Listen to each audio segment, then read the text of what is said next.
The night was cold and quiet in Zalara City. Rain fell slowly from the dark sky, making the streets wet and shining under the lights. But no one cared about the rain. The city was full of aliens, tall ones, small ones, with all kinds of shapes and colors. Yet, no one stopped when they saw the little figure lying outside the hospital gate. A young alien girl, thin, pale skin, almost gray. Her clothes were torn, her hair dirty and wet. Her eyes were closed, and she wasn't moving. People passed by. Some looked for a second, then kept walking. Some just ignored her completely. The big glass door of the hospital stood open. Inside, alien doctors walked around, busy with their work. But no one came outside to help the girl. It was as if she did not exist. That was until a human man arrived. His name was Jackson. A trader from Earth, living on Zalara City for 3 years now. He wasn't rich, he wasn't special. He just sold tools and parts to aliens who needed them. But tonight, something told him to take a different road home. Jackson's old hover truck rolled down the street, lights shining through the rain. Suddenly, he hit the brakes. What the hell? He whispered. He saw her, just lying there. So small and still. Jackson stepped out of his truck, pulling his coat over his head to block the rain. His boots splashed through puddles as he walked closer. "Hey, kid," Jackson said, voice low but worried. "You all right?" No answer. He knelt beside her. Her skin felt cold like ice. Her small hand was half covered in mud, fingers twitching just a little. Then he saw them, scars along her neck and arms. Strange marks, like surgical cuts, but healed badly. Jackson frowned. "Why's no one helping you?" He stood up, looked at the hospital doors. Inside. An alien nurse saw him and shook her head slowly. She mouthed something through the glass. "Lost." "Cause," Jackson's jaw tightened. He wasn't the kind of man who liked drama, but this felt wrong. Ignoring the rain now, Jackson bent down and gently picked up the girl in his arms. She was so light, too light. Like she hadn't eaten. In days. As he carried her back to his truck, her head moved slightly. Her eyes opened for a second, bright silver eyes, and she looked at him. "Help," she whispered. That was all. Then she fell asleep again. Jackson placed her in the passenger seat and started the truck's engine. His mind was racing now. He couldn't take her to an alien hospital.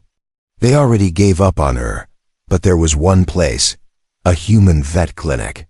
His old friend Lena ran it.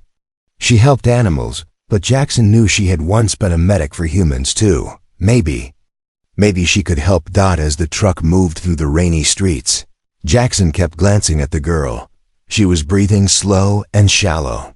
Her tiny chest rose and fell, but she didn't wake up again. "Hang in there, kid," Jackson said quietly. "You'll be all right." But deep in his heart, he wasn't sure. Who was she? Why had the doctors abandoned her? And what were those scars on her body? The rain got heavier, thunder rumbling in the sky. Jackson pressed harder on the gas pedal. This wasn't just about helping a stranger anymore. It felt bigger. It felt like the beginning of something he didn't understand yet. As he drove into the night, with the little alien girl beside him, Jackson couldn't shake the feeling. His quiet life on Zalara was about to change forever.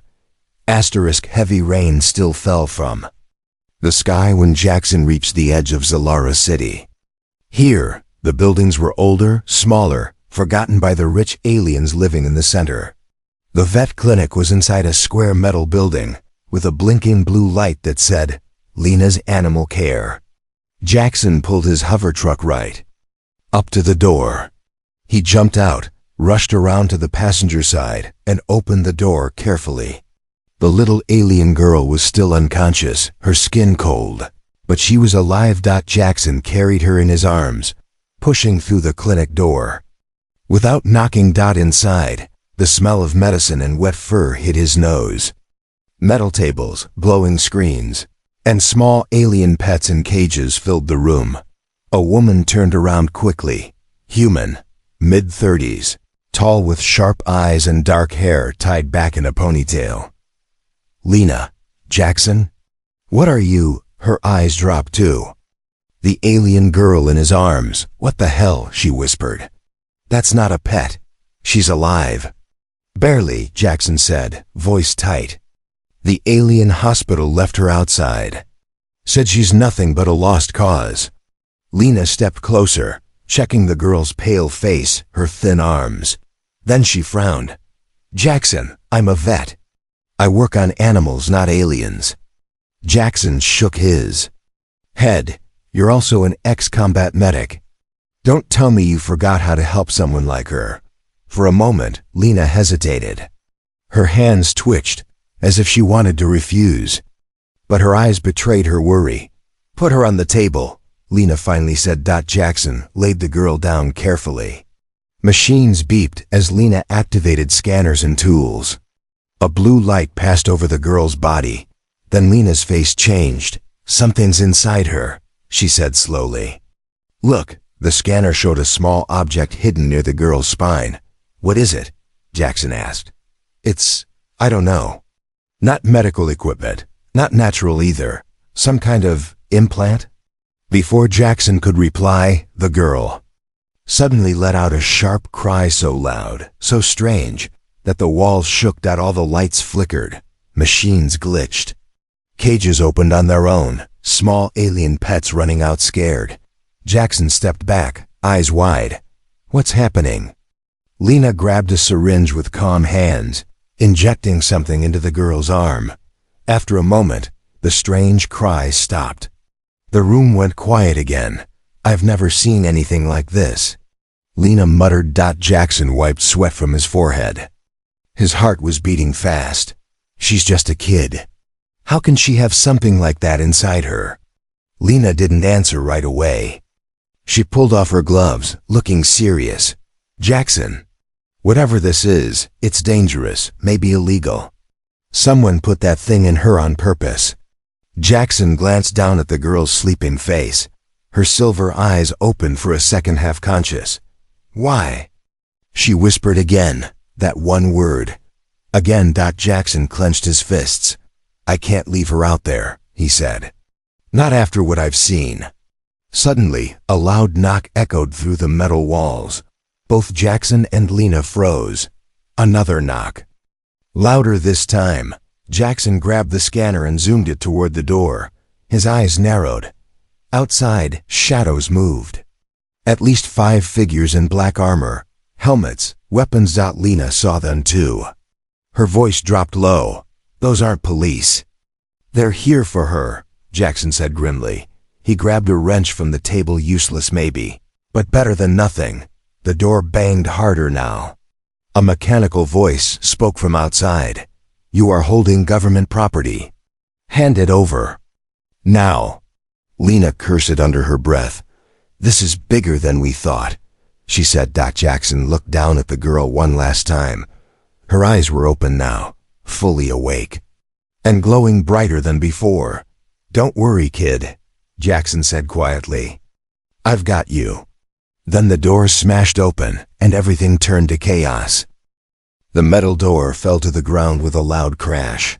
Cold air rushed inside. Jackson didn't think, he just moved, with the alien girl in his arms.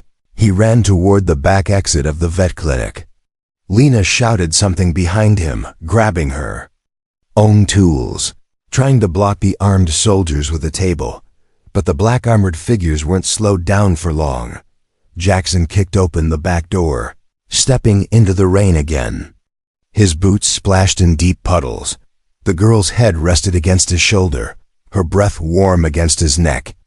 But her eyes stayed open, glowing silver in the dark. He had to get away. There wasn't time to think about where, just forward. Just away from danger. Jackson found an old hoverbike behind the clinic. He strapped the girl onto the back seat carefully and jumped on himself, pressing the ignition button. The engine roared to life. The black figures came running through the alley, but Jackson was already speeding off into the night. For almost half an hour, Jackson drove through abandoned roads, past closed shops, old buildings, Empty warehouses. Finally, he stopped under a broken bridge to catch his breath. The girl opened her eyes fully now. She looked at him for a long moment, like she was trying to decide if he was real. Jackson crouched in front of her, resting his hands on his knees. "Hey," he said gently. "Can you talk now?" The girl blinked. Then she nodded slowly. "Name," she whispered, voice quiet but clear. "Saria." "Saria," Jackson repeated. "That's your name?" She nodded again. Her hands touched the side of her neck, right where Lena had scanned that strange implant earlier. Jackson saw it too now. A faint blue light was pulsing under her skin, like a small machine hidden inside her body. "What is that?" he asked. Saria looked away, her eyes suddenly full of fear. "Bad thing. They put it there." "Who?" Jackson pressed gently. She didn't answer. Before Jackson could ask again, a soft beep came from his wrist communicator. It was Lena. "Jackson," Lena's voice said, tense and worried. "I checked her name while you were running. I hacked into the central government archives. Listen carefully." Jackson frowned. "What did you find?" "Saria isn't just a random kid. She's registered as, are you ready for this? Prototype Subject 0, military level. Some kind of secret experiment." Jackson looked at Saria again, now understanding the fear in her silver eyes. "That implant," Lena continued through the communicator, "it's not for healing. It's for control." Saria suddenly grabbed Jackson's hand, pulling his attention back to her. "They hurt me," she whispered. "I ran away. They want me back." Jackson felt his chest tighten. He remembered the hospital. The way the doctors didn't even look at her. That wasn't just medical failure, it was on purpose. They left her to die, so no one would find out. Why? Why would they do that to a kid like you? Jackson asked softly. Saria's glowing eyes met his, and for a second, Jackson thought he saw something else in them. Power. "I'm not normal," she whispered. Her hand lifted slowly. Suddenly, the small metal bike next to them lifted off the ground, without touching it. Hovering, floating. Jackson stepped back in shock. "You have powers?" Saria nodded, her face sad. "They said too dangerous. Must erase." Jackson felt cold inside. The government had created her, then decided she was too dangerous and tried to erase her existence. "They won't get you again," Jackson said. Firmly. He meant it. Suddenly, lights flashed in the sky. Drones. Black ships. They had tracked them. Jackson grabbed Saria's hand tightly. "We move now," he said. "No more hiding." As they rode away under the broken bridge, the rain still falling, Jackson knew things had changed completely. This wasn't just about saving a sick girl anymore. This was about saving Saria from a system that wanted her gone, and maybe saving the galaxy from whatever secret was hidden inside her. Wind roared like a living thing across the empty plains. Acid rain poured from black clouds, hitting the ground with hissing steam. Zalara's wild outer zones were not made for normal travel. Only fools or criminals went there during a storm. Tonight, Jackson was both. His hoverbike shot across the dark landscape. Saria sat behind him, her small arms wrapped around his waist. Her silver eyes stared into the storm without fear. Chasing them in the sky above, two black hovercrafts kept moving closer. Government ships. Searchlights cut through the rain, searching for any sign of them. "Hold on tight," Jackson shouted over the noise. Saria didn't answer. Her grip tightened. Suddenly, a bolt of plasma fired from the sky. It hit the ground just behind them, leaving a burning hole. Jackson swerved sharply, nearly losing balance. The bike's engine coughed and sputtered under the acid rain. "We won't make it if this keeps up," Jackson muttered, glancing at the bike's control panel. Fuel low. Engine overheating. Another plasma shot hit closer now. Saria's small voice spoke behind him. "Calm, even in danger. I can help." "What?" Jackson shouted. Saria closed her eyes. The blue implant on her neck started glowing brighter, pulsing in rhythm with her heartbeat. Suddenly, a blue bubble of energy surrounded the bike. The next plasma shot hit the bubble and bounced away like a pebble. Jackson's eyes went wide. That's not possible. But Saria didn't even look tired. She just held on quietly, as if this was something she always knew how to do. For the next few minutes, Jackson pushed the bike to its limits, speeding through black fields, avoiding rocks and deep acid pools. They finally reached a broken-down watchtower, half buried in sand. Jackson brought the bike to a stop under its metal roof. Both of them jumped off. The hover bike's engine hissed, sparks flying. It wouldn't run again tonight. Are you okay? Jackson asked, checking Saria's arm. The glowing implant had dimmed, but she looked all right. Saria only nodded once. Jackson's communicator buzzed again. It was Lena. Jackson, Lena's voice said through the static, I tracked your location. Are you safe? For now, Jackson replied. Barely. There's something else, Lena added. Her voice dropped lower. I found out who placed the bounty on Saria. Jackson frowned. Let me guess, government? No, Lena said. Worse, private military. A group called Black Helix. You ever hear of them? Jackson swallowed hard. Black Helix wasn't just some mercenary company. They were the kind of people that erased entire colonies quietly, then left no evidence. If they were after Saria, this wasn't just about power or control. It was about silencing her forever. Understood, Jackson said. We'll figure something out. He switched off the communicator and turned to Saria. Her eyes were already watching him. Like she knew what was coming next. You heard all that, didn't you?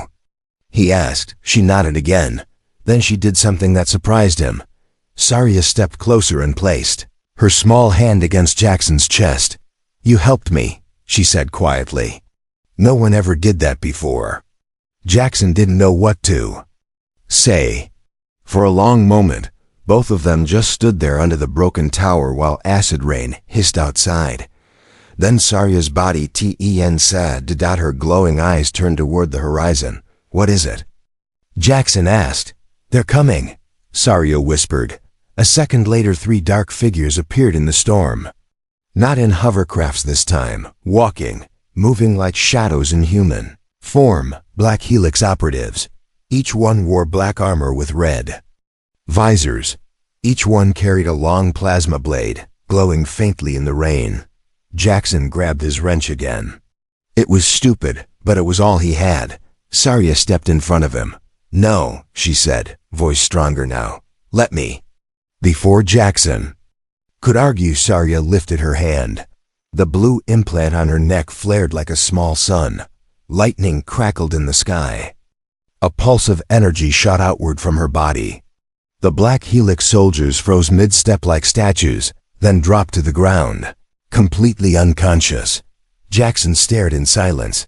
Saria stood there, glowing like a star in the middle of the storm. After a long pause, Jackson finally spoke. Kid, what exactly are you? Saria turned back toward him, her silver eyes calm. I don't know yet, she said. But I think you're supposed to help me find out. The storm was finally fading when Jackson and Saria found shelter in an old cargo station far from the city. Broken metal walls and dusty crates surrounded them. There was no light except for Jackson's small hand lamp, but it felt safer then. Outside, Saria sat quietly against a crate, her silver eyes watching the door like she was expecting more enemies.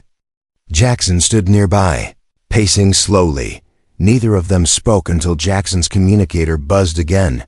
It was Lena. Her voice came through the static, tense but clear. Jackson, I found something important. You need to hear this. Jackson answered quietly, we're listening. Lena's voice dropped even lower. I dug deeper into Saria's name in the system. The government tried to delete her files, but something was left hidden in old military archives. Her full name isn't just Saria, Jackson frowned. So what is it? Saria Zalira Vorn. Jackson stopped moving. His hand tightened around the communicator. Even Saria's head lifted now, as if she recognized that name. Her fingers trembled. Slightly. Lena continued. That's not just any name. That's a royal bloodline. Zalira Vorn was once the queen of this entire sector. A dynasty that ruled 5 planets. Jackson felt a chill. You're telling me Saria is alien royalty? Yes, Lena confirmed.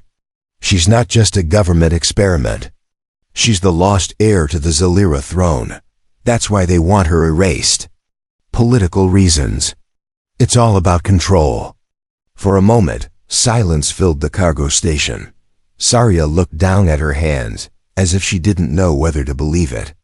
My mother, she whispered softly. Jackson knelt in front of her, speaking gently now. Do you remember anything?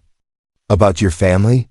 Saria shook her head slowly. No, just fire, people screaming, running.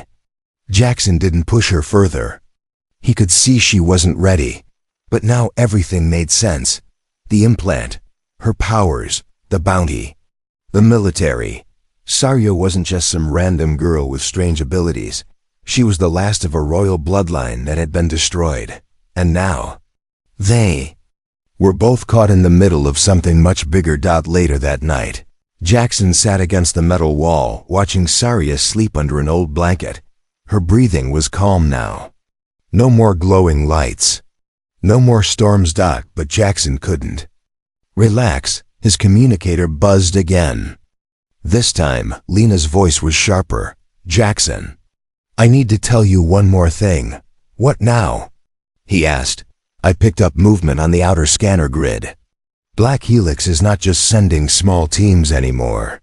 A full unit is coming. Dropships. Heavy weapons. Jackson cursed under his breath. How long? Maybe 4 hours, maybe less. Jackson looked down at Saria again. He could almost pretend she was just a normal sleeping child. But she wasn't. She was a symbol now. A name that could shake the galaxy. And everyone wanted her dead because of it. Suddenly, Saria's eyes opened again. She looked straight at Jackson. Like she already knew what Lena had said. You're thinking about leaving me behind, she said, quietly. Jackson frowned. No, kid, never. Saria sat up, pulling the blanket tighter around her shoulders. If I go back, maybe they'll stop chasing you. Jackson shook his head firmly. That's not how this works. For a long moment, neither of them spoke. Then Saria surprised him again. She reached out and took Jackson's hand in both of hers. Why do you care? She asked. Her voice was smaller now, almost sad. You don't even know me. Jackson thought about that. He could have left her on the street. He could have driven away when the soldiers came, but he didn't. Because, he said finally, voice calm but strong, someone has to care. He squeezed her hand gently.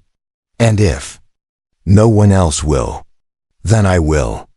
Just then, lights appeared in the sky. Dropships. The final hunt had begun. Jackson stood up slowly, checking his old plasma pistol. This is it, kid, he said. Ready? Saria nodded once, her silver eyes bright in the dark. Ready. Asterisk. The night sky burned with the light of incoming dropships. Engines roared like thunder. Black Helix forces were almost there. Inside the old cargo station, Jackson finished checking his plasma pistol. It only had 6 shots left. That wasn't enough against soldiers in full armor.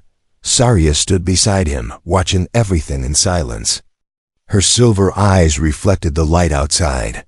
Jackson grabbed his bag, filling it with whatever supplies he could carry: food, a spare battery, a map tablet. Then, for the first time, he noticed Saria's expression. Her face wasn't afraid. It was distant, cold. Something wrong? Jackson asked carefully. Saria didn't answer right away. Then she said in a low voice, Why are you really helping me? Jackson blinked, surprised. I told you, someone has to care. Saria stepped back slightly, hugging her arms. Her voice Shook now. People always said that before. But then they hurt me, put machines in me, left me alone. Jackson felt a heavy weight in his chest. Kid, I'm not like them. Saria shook her head quickly, tears shining in her glowing eyes. I can't tell anymore. Suddenly, the ground shook. A bright light filled the cargo station as the main door exploded inward. Black Helix soldiers stormed in, red visors glowing. Guns raised, Jackson grabbed Saria's arm. This way.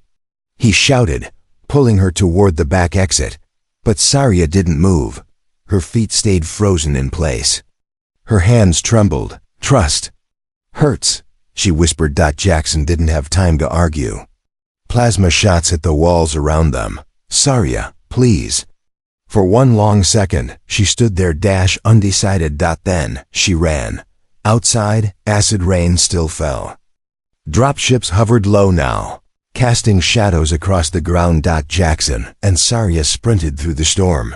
But something had changed. Saria wasn't using her powers. No force fields, no energy blasts. She just ran like a normal child, Jackson noticed. Even while dodging plasma shots. Why aren't you fighting back? He shouted over the rain. Saria didn't answer. Her face was set like stone.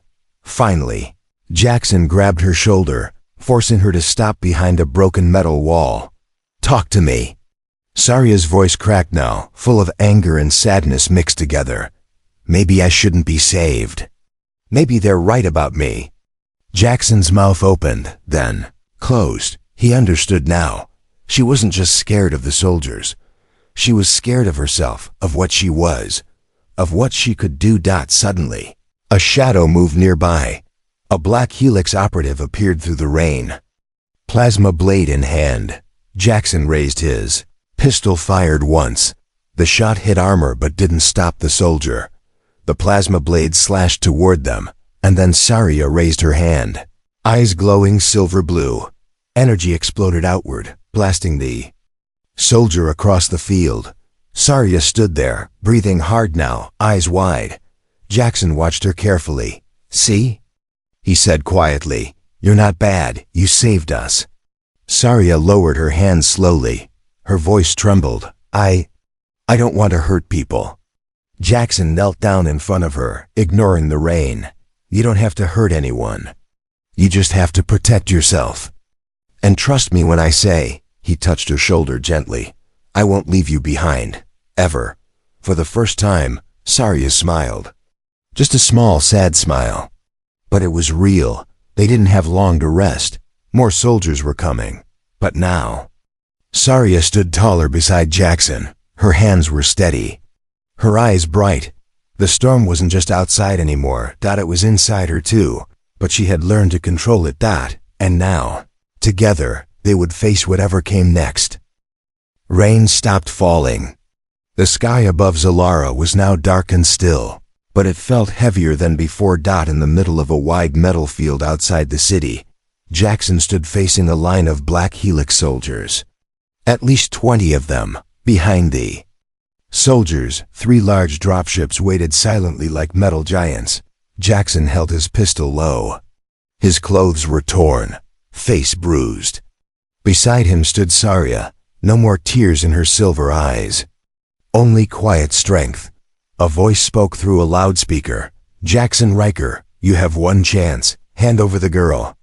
Walk away alive. Jackson didn't answer right away. He looked at Saria. Her small hand tightened around his. They'll never stop, she whispered. Jackson already knew that. But now, he wasn't afraid. From behind the soldiers, a figure stepped forward. A tall alien woman in sharp black armor. Her face was hidden behind a silver mask. But her voice was cold as ice. You care for this child? The masked woman asked. Do you even know why she was made? Jackson's jaw tightened. She wasn't made. She was born. Big difference. The masked woman ignored his words. Saria is not just a royal heir. She is a living weapon. Designed by her own family before their fall. A failsafe. meant to destroy armies with a single thought. Jackson's heart pounded. He glanced down at Saria. Her face was still calm, but there was a small pain in her eyes now, like she'd known this secret all along. Is it true? Jackson asked her quietly. Saria nodded once. I can, if I choose. Jackson didn't look away from her. Do you want to? Saria shook her head slowly. I just want to live. That was all Jackson needed to hear. He turned back toward the soldiers. I made my choice, he said loudly. You're not getting her. The masked woman's voice dropped lower now. Then you will die. For a moment, there was only silence. Then, plasma rifles lifted aimed, but before they fired, Saria stepped forward. Her silver eyes blazed like stars. The implant on her neck glowed, brighter than ever before. Blue light poured from her skin, swirling like living energy. Jackson stepped back, shielding his eyes. Saria. But she wasn't attacking, she was singing. A low, strange hum left her lips, carried by the wind. It wasn't a human song. It was something older, alien, royal. The soldiers froze. Their rifles dropped. One by one. Their visors flickered, then powered down. Their bodies didn't fall. They just stood still, as if time itself had stopped around them. The masked woman was the last one moving. Her voice shook now. What are you? Saria's voice was calm. Not a weapon. Not a queen. Just me. Then the masked woman dropped her rifle too. The fight was over, not through blood. Not through war, through choice. Saria had chosen not to destroy, only to stop. Later, as the sun rose weakly over Zalara's dark sky, Jackson and Saria walked away from the silent battlefield. Dropship sat empty now. Black Helix soldiers stood frozen like statues behind them. Jackson wiped rain from his face, glancing at Saria. Did you know you could do that? He asked. Saria shook her head. I didn't. Until I decided. They reached Jackson's old truck, still parked nearby. Saria climbed into the passenger seat. She pulled a blanket around herself and looked at Jackson seriously now. Where will we go? She asked. Jackson smiled tiredly. Anywhere you want, kid. Saria thought for a moment. Then she said something that made Jackson freeze in place. Can I call you father now? Jackson didn't answer for a long time. Then he opened the truck door, climbed inside, and started the engine. Yeah, he said quietly, eyes shining just a little. I'd like that. Together, they drove toward a new horizon. The galaxy was still dangerous, still full of secrets, but for now, Saria was safe, and that was enough.